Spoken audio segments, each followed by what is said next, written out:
Hello everyone, welcome you all to సమీక్ష IAS academy. ఈరోజు మన టాపిక్ ఏంటి అంటే బీమా సుగం. మోస్ట్ పీపుల్ కాలింగ్ దిస్ బీమా సుగం యాజ్ యూపీఐ ఆఫ్ ఇన్సూరెన్స్. కొంతమంది ఇదే దాన్ని, ఈ బీమా సుగం అనే ఇనిషియేటివ్నే అమెజాన్ ఆఫ్ ఇన్సూరెన్స్ అని కూడా అంటున్నారు.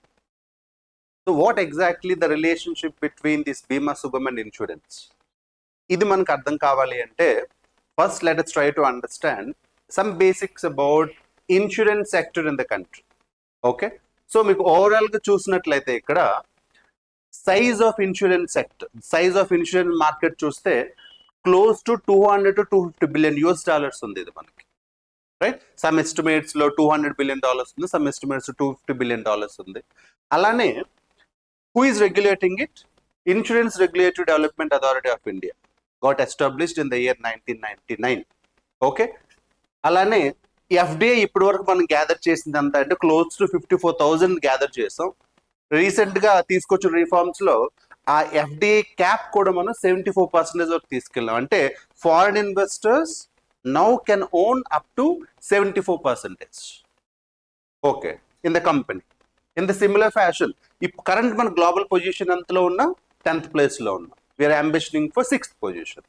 This is in broadly about the insurance sector, right? అయితే ఇక్కడ మనకి కొన్ని కీ టర్మ్స్ అర్థం కావాలి when it comes to insurance sector, right? అందులో ఫస్ట్ కీ టర్మ్ ఏంటి అంటే ఇన్సూరెన్స్ పెనట్రేషన్. ఈ రోజు కంట్రీ యొక్క ఇన్సూరెన్స్ పెనట్రేషన్ ఎంత అంటే క్లోజ్ టు 4%. ఏంటి ఇన్సూరెన్స్ పెనట్రేషన్ అంటే సింపుల్ టర్మ్స్ లో చెప్పాలి అంటే మన ఓవరాల్ టోటల్ ప్రీమియం అంటే ఒక పర్టికులర్ పాలసీకి సంబంధించి ఓవరాల్ గా మనం ఎంత పే చేస్తాం, ఆ టోటల్ ప్రీమియంని మన కంట్రీకి సంబంధించిన జీడిపితో డివైడ్ చేసి ఇంటూ 100 చేస్తే, బేసిక్గా మనం ఇక్కడ యాక్చువల్ ఇంటూ 100 చేస్తే వచ్చేదే ఇన్సూరెన్స్ పెనట్రేషన్.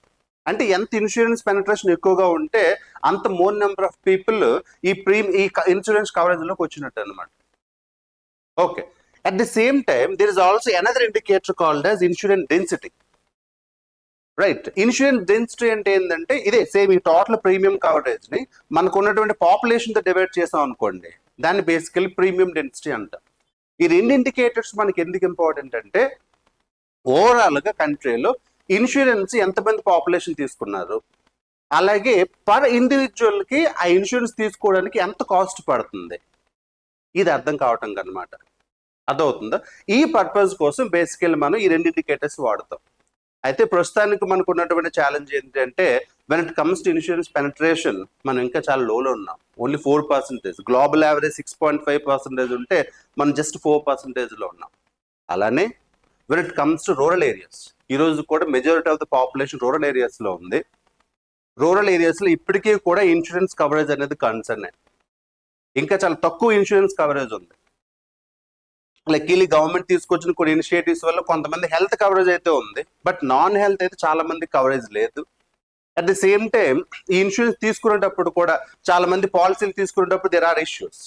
ఏంటి మనకి ఇక్కడ ఇష్యూస్ అంటే ఓవరాల్ పాలసీ ఏంటి, యాక్చువల్ కవరేజ్ ఎంత, రైట్, ఎలా క్లెయిమ్ చేసుకోవాలి, ఇలాంటి చాలా ఇష్యూస్ ఉన్నాయన్నమాట. దీనికి ఒక సింగిల్ ప్లాట్ఫామ్ లేదు. రెగ్యులేటర్ అయితే ఉంది IRDAI, but we don't have single platform where insurance అమ్మేవాళ్ళు, ఇన్సూరెన్స్ కొనుక్కునే వాళ్ళు, ఇన్సూరెన్స్ సంబంధించి సెటిల్మెంట్ కూడా చేసుకోవటం, ఇలా ఉంటే బాగుంటుంది అనే ఉద్దేశంతో ఇన్సూరెన్స్ రెగ్యులేటరీ డెవలప్మెంట్ అథారిటీ ఏం చేసిందంటే it came up with an initiative called as this బీమా సుగం, రైట్? ఇప్పుడు మనకి యూపీఐ ట్రాన్సాక్షన్స్ కి ఎలా అయితే NPCI వచ్చిందో, National Payment Corporation of India, అలానే when it comes to insurance we have an entity called as Bima Sugam Insurance Federation, India Federation, sorry.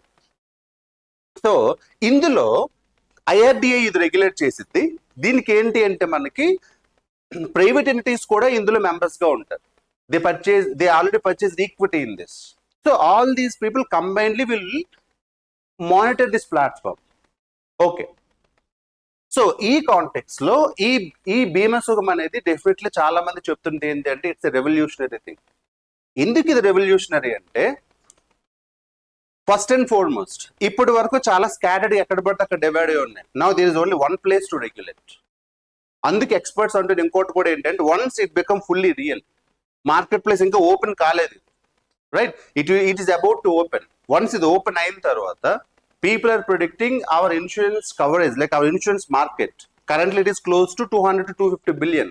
It will reach close to 550 to 600 billion అని double అయ్యే అవకాశాలు ఉన్నాయి అనేది చాలా మంది చెప్తున్నారు, అట్లీస్ట్ బై 2030, రైట్? సో అందులో భాగంగా to increase it to more number of people, government అయితే special insurance regulatory development authority అయితే ఈ ఇనిషియేటివ్ అయితే తీసుకురావడం అయితే జరిగింది, రైట్? ఎందుకు అంటే అది వాళ్ళ ఎండ్ గోల్ ఏంటంటే, గవర్నమెంట్ ఎండ్ గోల్ ఏంటి, 2047కి వచ్చేసరికి ఇండియాని ఒక డెవలప్డ్ కంట్రీ చేయాలి అని, వికసిత్ భారత్. అందులో భాగంగా ఇన్సూరెన్స్ రెగ్యులేటరీ డెవలప్మెంట్ అథారిటీ కొన్ని గోల్ ఏంటి అంటే బై 2047 ఇన్సూరెన్స్ ఫర్ ఆల్. ఆ గోల్ ఫుల్ఫిల్ చేయడానికి వచ్చినటువంటి వన్ ఆఫ్ ద ఇనిషియేటివ్ ఏది అంటే ఈ బీమా సుగమ్, ఈ market place for every one, for the purchasers and for the buyers, right? So that's about this topic. All right, thank you.